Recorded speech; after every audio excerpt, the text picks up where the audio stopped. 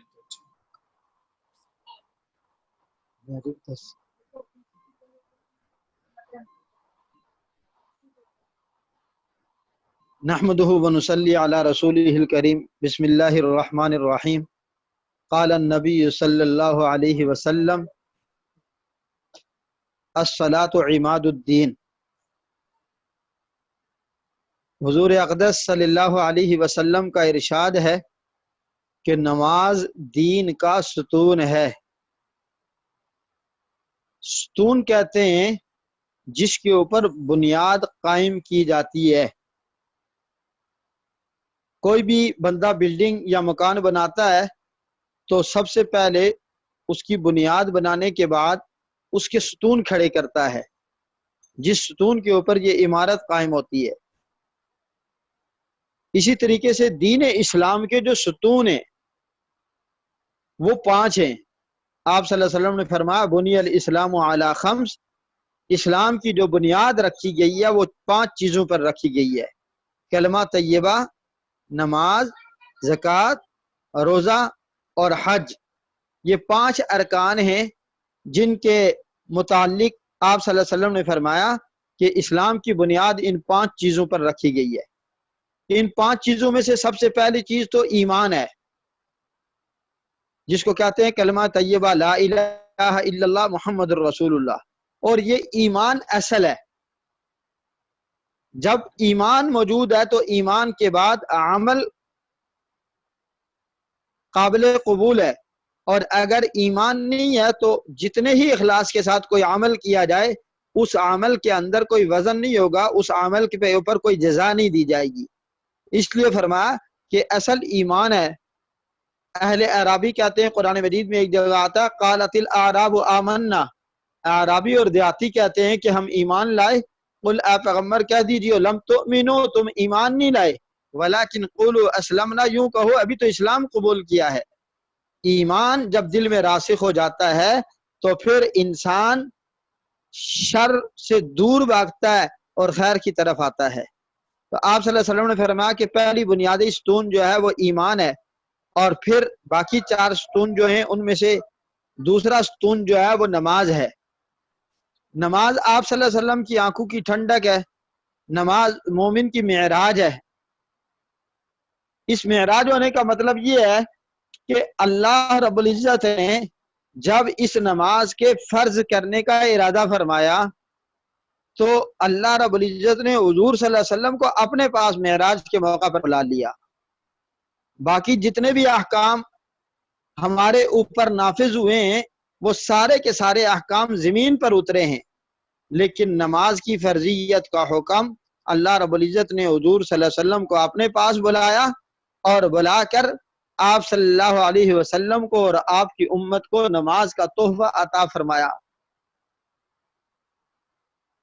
اس لیے جب پہلی ملاقات ہوئی ہے اللہ رب العزت کے ساتھ حضور صلی اللہ علیہ وسلم کی، تو جو مکالمہ ہوا ہے وہ مکالمہ ہم نماز کے اندر پڑھتے ہیں، التحیات للہ والصلوات والطیبات، السلام علیک ایہا النبی ورحمۃ اللہ وبرکاتہ، السلام علینا وعلی عباد اللہ الصالحین۔ یہ وہ مکالمہ ہے جو حضور صلی اللہ علیہ وسلم اور اللہ رب العزت کے درمیان میں ہوا ہے۔ پھر اللہ رب العزت نے حضور صلی اللہ علیہ وسلم کو ایک تحفہ دیا نماز کی شکل میں، اور پھر کم ہوتی گئی، 5 نمازیں فرض ہوئی، اور 5 نمازیں پڑھنے پر امت محمدیہ کو خوشخبری سنائی کہ ثواب آپ کو 50 کا ملے گا، اگرچہ فرض 5 ہوئی ہیں۔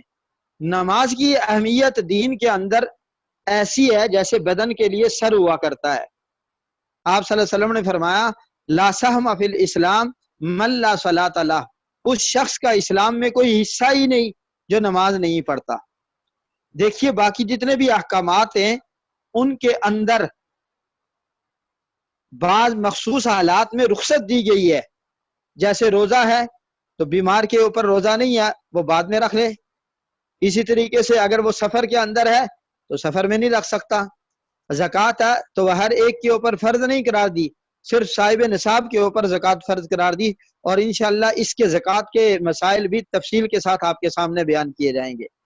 اور اسی طریقے سے حج ہے تو حج کے لیے شرط قرار دی وَلِلَّهِ عَلَى النَّاسِ حِجُّ الْبَيْتِ مَنِ اسْتَطَاعَ إِلَيْهِ سَبِيلًا، جس کے اندر استطاعت اور طاقت ہے یہاں سے بیت اللہ جانے کی، اتنے دن وہاں قیام کرنے کی، اور وہاں قیام کے اخراجات کے برداشت کرنے کی، اور اتنے ہی دن پیچھے اہل و عیال کے خرچے کی اور سفر کرنے کی استطاعت جس کے اندر موجود ہے، حج اس کے اوپر فرض ہے۔ لیکن نماز ایک ایسا حکم ہے جو ہر حال میں فرض ہی فرض ہے۔ آپ 5ویں پارے کے اندر اللہ رب العزت نے صلاۃ الخوف کا تذکرہ فرمایا کہ جس وقت بندہ دشمن سے برسر پیکار ہوتا ہے تو اس وقت بھی نماز نہ چھوڑنے کا حکم نہیں ہے۔ کہا کہ 2 گروہ بنا دیے جائیں، ایک گروہ امام کی اتباع میں آ کر آدھی نماز پڑھے، پھر یہ چلا جائے اور دشمن سے برسر پیکار ہو، پھر دوسرا گروہ آئے اور وہ آ کر امام کی اتباع میں آدھی نماز پڑھے، لیکن نماز اس حال میں بھی چھوڑنی نہیں ہے۔ آپ صلی اللہ علیہ وسلم نے فرمایا کہ اگر تم کھڑے ہو کر نماز پڑھ سکتے ہو تو کھڑے ہو کر پڑھو، اگر کھڑے ہو کر نماز پڑھنے کی طاقت تمہارے اندر نہیں ہے تو بیٹھ کر پڑھو، اگر بیٹھ کر نہیں پڑھ سکتے تو لیٹ کر پڑھو، رکوع سجدہ نہیں کر سکتے تو اشارے اور کنائے سے نماز پڑھو، لیکن جب تک تمہاری عقل صحیح سالم ہے اور تمہارے جسم میں جان موجود ہے تمہیں نماز معاف نہیں ہے۔ اتنی اہمیت ہے نماز کی۔ ایک حدیث کے اندر آپ صلی اللہ علیہ وسلم نے بے نمازی کے بارے میں بڑی سخت وعید بیان فرمائی۔ ایک حدیث میں آتا ہے آپ صلی اللہ علیہ وسلم نے فرمایا من ترک الصلاۃ متعمدا فقد کفر، جس نے جان بوجھ کر نماز چھوڑ دی گویا کہ اس نے کفر کیا۔ ایک حدیث میں آتا ہے جس نے جان بوجھ کر نماز چھوڑ دی اس کا نام جہنم کے دروازے پر لکھ دیا جاتا ہے۔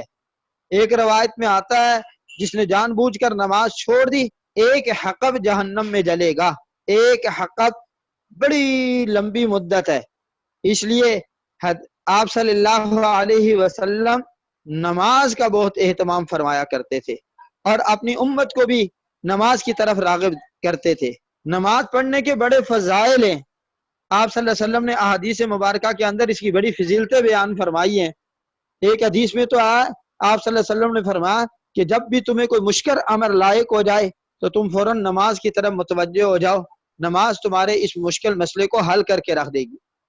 آپ صلی اللہ علیہ وسلم نے نماز کی فضیلت بیان کرتے ہوئے ایک روایت ہے حضرت ابو ذر غفاری رضی اللہ تعالیٰ عنہ کی کہ سردی کے موسم میں آپ باہر تشریف لائے تو دیکھا کہ درختوں سے پتے گر رہے ہیں۔ آپ صلی اللہ علیہ وسلم نے ایک ٹینی ہاتھ میں لی اور اس کو جھنجھوڑا تو اس سے پتے اور بھی گرنے لگ گئے۔ پھر آپ نے ابو ذر سے پوچھا ابو ذر بتاؤ میں نے ایسے کیوں کیا؟ تو حضرت ابو ذر غفاری رضی اللہ تعالیٰ عنہ نے فرمایا اللہ کے رسول آپ ہی بہتر جانتے ہیں، اللہ و رسولہ عالم، آپ ہی بہتر جانتے ہیں کہ میں نے ایسا کیوں کیا۔ تو آپ صلی اللہ علیہ وسلم نے فرمایا ابو ذر جب گناہگار بندہ 5 وقت کی نماز اخلاص کے ساتھ پڑھتا ہے تو اس کے جسم کے اوپر سے بھی گناہ ایسے ہی جڑ جاتے ہیں جیسے اسٹینی کے اوپر سے سارے پتے جڑ گئے۔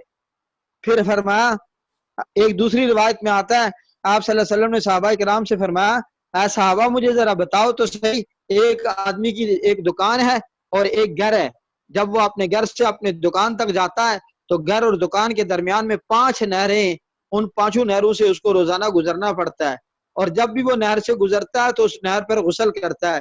بتاؤ جو شخص دن میں 5 مرتبہ غسل کرے اس کے جسم پر کوئی میل باقی بچے گی؟ صحابہ کرام رضوان اللہ تعالی علیہم اجمعین نے عرض کیا اللہ کے رسول اس کے جسم پر تو کچھ بھی نہیں بچے گا، میل کا تو نام و نشان نہیں بچے گا۔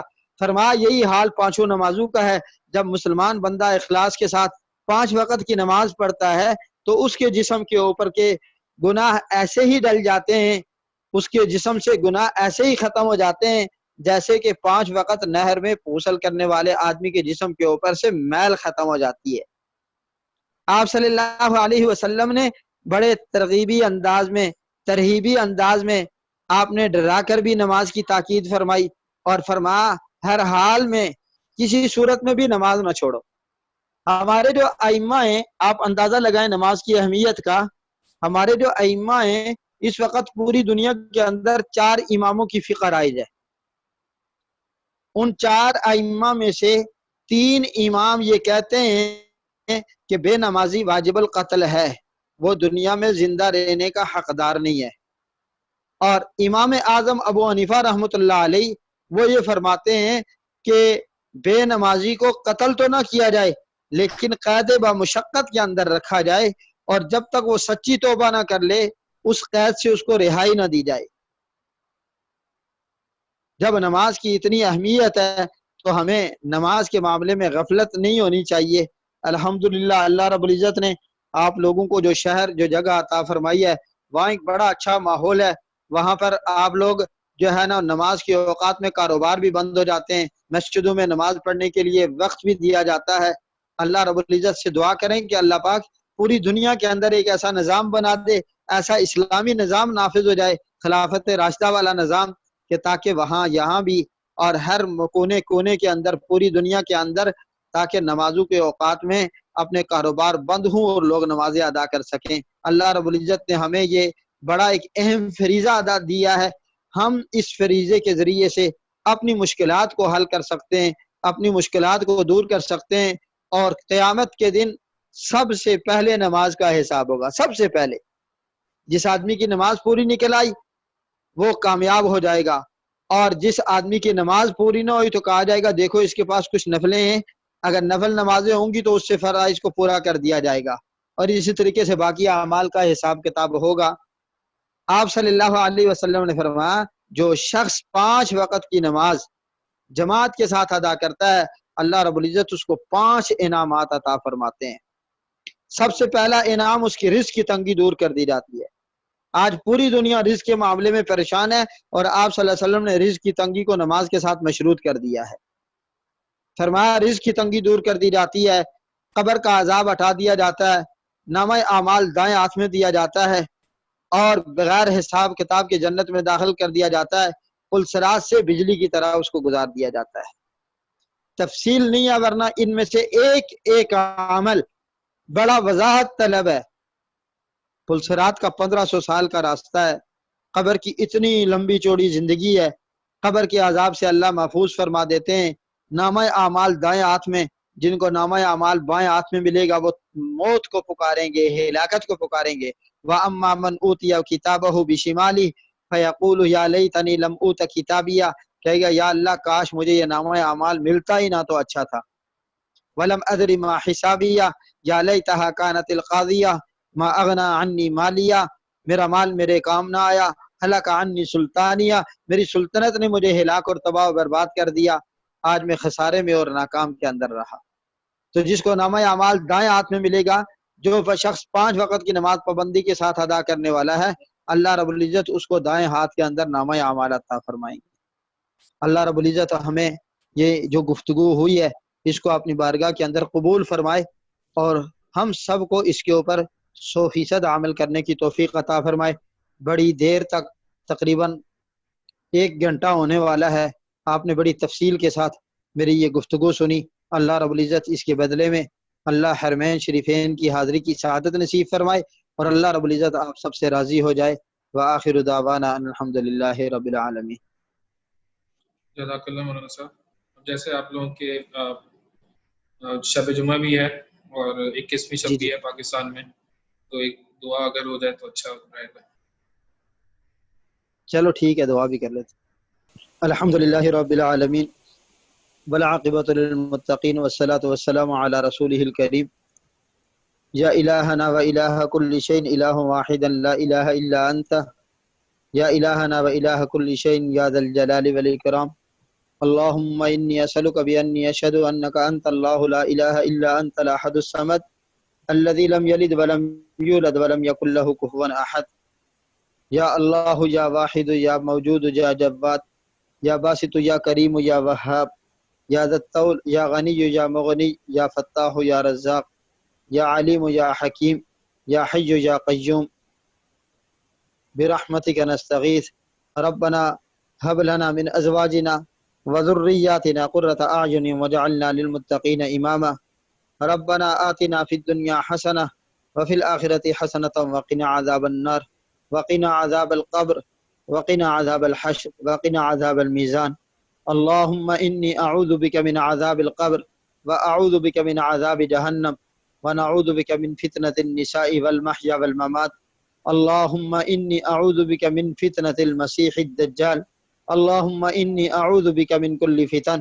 اللہم انا نسألک رضاک والجنہ۔ اللہم انا نسألک الجنة جنة الفردوس۔ اللہم انا نسألک الجنة جنة الفردوس ونعوذ بک من سخطک والنار۔ اللہم انی اعوذ بک من عذاب جہنم۔ اللہم انی اعوذ بک من عذاب جہنم۔ اللہم انی اعوذ بک من عذاب جہنم۔ پروردگار عالم ہمارے صغیرہ کبیرہ گناہوں کو معاف فرما، اللہ پوری امت مسلمہ کے صغیرہ کبیرہ گناہوں کو معاف فرما۔ یا اللہ بڑا بابرکت وقت ہے، بڑی بابرکت مجلس ہے، اے ارحم الراحمین طاق رات ہے، اور اے اللہ رمضان المبارک کا بابرکت مہینہ ہے، اور اکثر مفسرین کرام نے لکھا ہے کہ 21ویں رات یہ جو طاق رات ہوتی ہے یہ لیلۃ القدر کی رات ہے، لیکن چونکہ یہ حتمی قول نہیں ہے، اللہ رب العزت اس رات کو مختلف دنوں کے اندر تبدیل کرتے رہتے ہیں۔ اے ارحم الراحمین اگر آج کی یہ رات شب قدر اور لیلۃ القدر کی رات ہو تو پروردگار عالم لیلۃ القدر کی جو فضیلتیں میرے آقا نے بیان فرمائی ہیں، میرے رب نے بیان فرمائی ہیں، اے ارحم الراحمین ان ساری فضیلتوں کا ہمیں مستحق بنا دے۔ پروردگار عالم ہمارے سارے چھوٹے بڑے گناہوں کو معاف فرما دے۔ یا اللہ وہ گناہ جو ہم نے دن کی روشنی میں کیے اور وہ گناہ جو رات کی تاریکی میں کیے، وہ گناہ یا اللہ جو اعلان کیے اور وہ گناہ جو ہم نے چھپ کر کیے، وہ گناہ جو ہمیں یاد ہیں اور وہ گناہ جو ہم کر کے بھول گئے، اے ارحم الراحمین ہمارے سارے گناہوں کو تو بہت بہتر انداز میں جانتا ہے۔ پروردگار عالم صدق کے دل سے تیرے دربار میں توبہ طائب کر رہے ہیں، اے اللہ تجھ سے معافی کے خواستگار ہیں، تجھ سے معافی مانگ رہے ہیں۔ اے ارحم الراحمین ہمارے تمام چھوٹے بڑے صغیرہ کبیرہ گناہوں کو معاف فرما دیجیے۔ اے اللہ ہمارے پاس کوئی عمل تو نہیں جس کا واسطہ دے کر تجھ سے معافی طلب کر سکیں، لیکن اتنی بات ہم نے پیغمبر صلی اللہ علیہ وسلم سے سنی ہے کہ یا اللہ آپ کی رحمت آپ کے غضب کے اوپر غالب ہے، آپ ارحم الراحمین ہیں، آپ 70 ماؤں سے زیادہ پیار کرنے والے ہیں۔ پروردگار ہم نے تو یہ دیکھا ہے کہ جب بچہ گندگی کرتا ہے اور اپنے جسم کو گندگی سے بھر دیتا ہے، ماں اس کو دھلاتی ہے، نہلاتی ہے، خوشبو لگاتی ہے، کپڑے پہنا کر اپنے سینے کے ساتھ لگا دیتی ہے، اس کو دھتکارتی نہیں ہے۔ آپ تو 70 ماؤں سے زیادہ پیار کرنے والے ہیں۔ اے ارحم الراحمین، اے ارحم الراحمین آپ ہمیں دھتکارنا مت۔ پروردگار عالم ہمارے گناہوں کو معاف فرما کر، اے ارحم الراحمین ہمارے جسم کو پاک صاف فرما کر اپنی آغوش کے اندر جگہ عطا فرما دینا۔ اے ارحم الراحمین ہمارے ظاہر کو بھی پاک فرما دے، اللہ ہمارے باطن کو بھی پاک فرما دے۔ پروردگار عالم باطنی بیماریوں سے ہمیں محفوظ فرما دے، جسمانی بیماریوں سے بھی محفوظ فرما دے۔ پوری دنیا جو اس وقت یا اللہ ایک وائرس کی لپیٹ میں ہے، پروردگار عالم اس وائرس کو جڑ سے ختم فرما، اور یا اللہ پوری دنیا پوری بنی نوع انسانیت کو اس بیماری سے نجات عطا فرما۔ پروردگار عالم اپنی رضا عطا فرما، اپنی رحمت کے دروازے ہمارے اوپر کھول دے۔ آپ اگر رحمت کے دروازے نہیں کھولیں گے ہمارا معاملہ بہت مشکل ہو جائے گا۔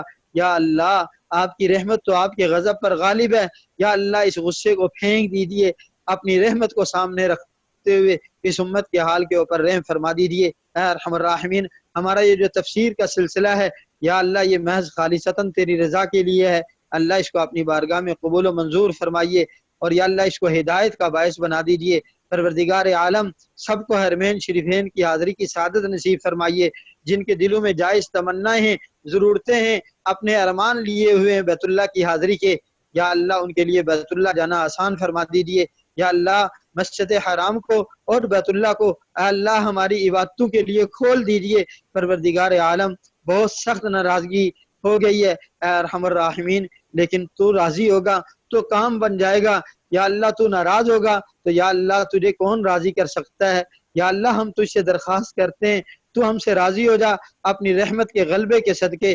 پروردگار تجھے تیرے جلال کا واسطہ، تجھے تیرے کبریائی کا واسطہ، یا اللہ تجھے تیرے جمال کا واسطہ، تجھے علی کل شیء قدیر ہونے کا واسطہ، یا اللہ تجھے غفور ہونے کا واسطہ، یا اللہ تجھے تیرے رحیم ہونے کا واسطہ۔ پروردگار ہمارے پاس کچھ بھی نہیں ہے، ہماری یا اللہ جولیاں اعمال سے خالی ہیں، ہمارا کوئی عمل بھی ایسا نہیں جو تیرے دربار میں ہم پیش کر سکیں، لیکن اے اللہ تو ہمارے ان سارے اعمال کی نقل کو اصل سے تبدیل فرما کر یا اللہ تو ہم سے راضی ہو جا، اپنی رضا کا پروانہ نصیب فرما۔ یا اللہ جب تک دنیا کے اندر زندہ رہیں یا اللہ اپنی مرضی اور منشا کے مطابق تو ہم سے دین کا کام لے لے۔